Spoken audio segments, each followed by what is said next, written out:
Hi guys, and welcome to my channel. I've been living in China now for 7 years. I only wish really that I'd started YouTubing like years and years ago, because I've travelled everywhere, but I kind of did little videos of where I was, mainly just to show my friends. But I never really bothered doing YouTube stuff until really COVID. So in 2019 I'd just been to New York for a holiday, and I came back to China, Chinese New Year, went cycling with my friend in Tasmania, and that's when we first heard about COVID. So everything on my channel really has been done since then. So I've done a lot of running out here in China. I've done a lot of trail running and marathons and that kind of thing. And through being a foreigner, it's been really cool because I've been given opportunities that the locals don't even get. So I've been paid. I'm just a slightly overweight 53-year-old teacher. I teach design, and I've been paid or given train tickets and hotel rooms and fed to go to be an international runner in marathons, and then like pushed to the front with these elite Ethiopian and Kenyan athletes. It's really cool. Eating all kinds of weird food, going to some really like out of the way places. So it's been amazing, I have to say. But now it's COVID, it's deeply irritating that I can't travel. So even now, it's May 2022, and I got another wave of COVID, and now we can't leave. If I leave, then I'll probably lose my job, because you've got to quarantine for so long and things change so quickly that we just don't know what's going to happen. So I've decided that I'm going to do one more year and then reevaluate what I'm going to do. But I love it in Asia. I really like it. I did a trip a few years ago, which I really wish I'd documented. I did a train trip down through, I flew into Jakarta, and then I didn't really know. I'd done a little bit of research on the internet, but I just kind of winged it. So I just found my way around, got a backpackers, found the train, and I just took a train all the way down through central Java, through the rice fields. It was beautiful, it was so amazing. And I wanted to go hiking, and I tried to stop in Yogyakarta, but I also wanted to go to the Hash House areas. It's a running club. If you don't know of it, you can look it up. So there's one in Bali, and I really wanted to join them. So I got off the train in Yogyakarta and thought, shit, I don't have time. I need to get to Bali, Denpasar, for like Saturday's run. So I got back on the train and left. But on the way down, I met this very nice guy who was sat next to me. He spoke really good English, and he was telling me about all these really cool hiking places.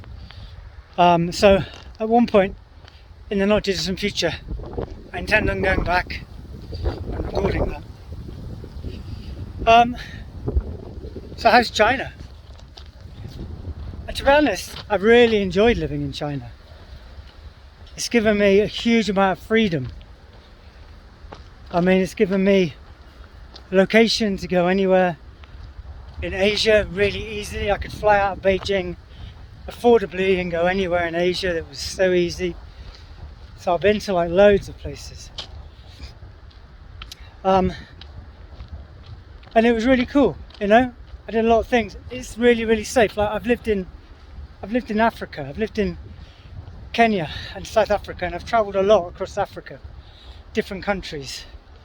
And to be honest, I've never felt so safe as I have here in China. And I've travelled a lot of places, and even now walking down this dodgy kind of back street, or not even back street, a dirt path. I mean, if I did this in Kenya, I would be shitting myself. Here you don't even think about it. People are super friendly, really nice. So it's a lovely place.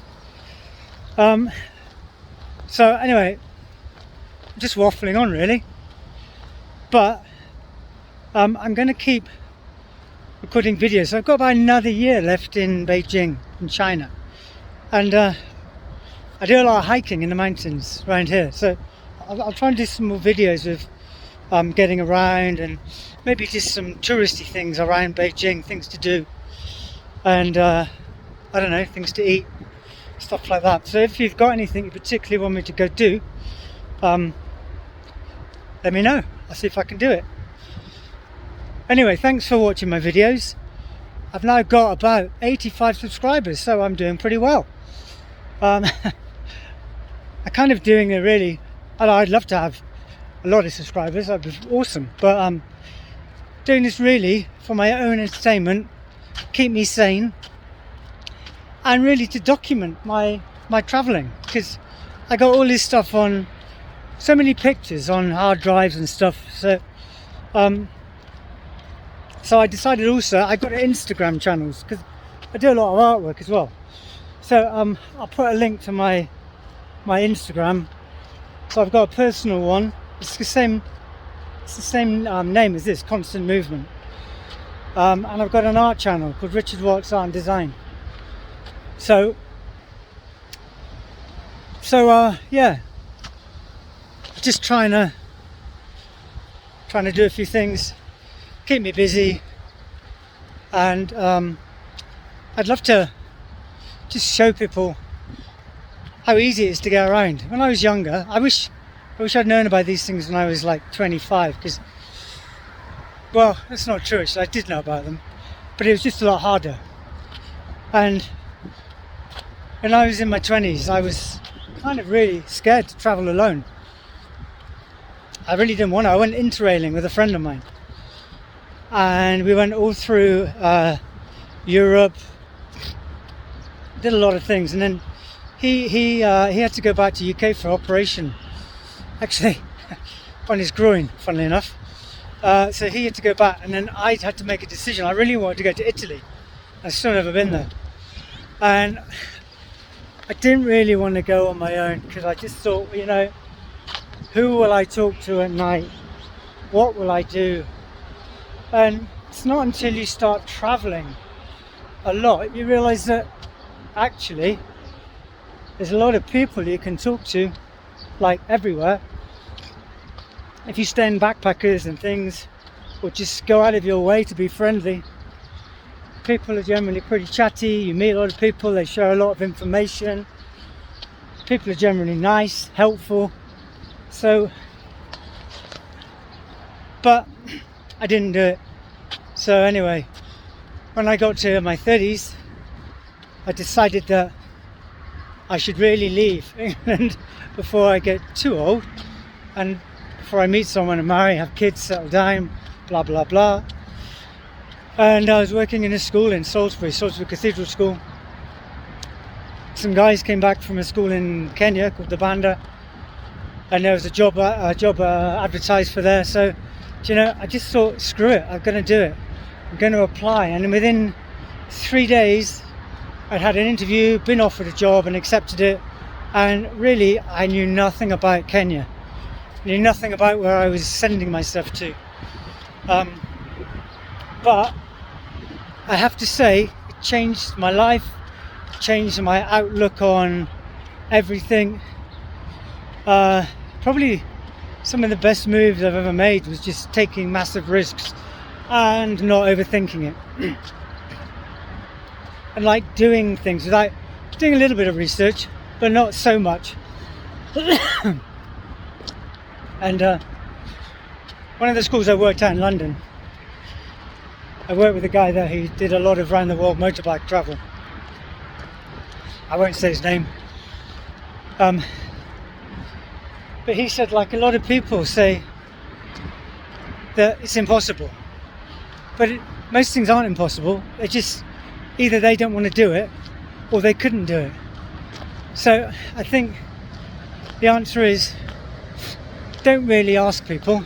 Yeah, it's probably sensible to do a bit of research, but just give it a go. I'm sure probably things will probably work out, and if they don't, as I always say, what's the worst that can happen? Talk to you later.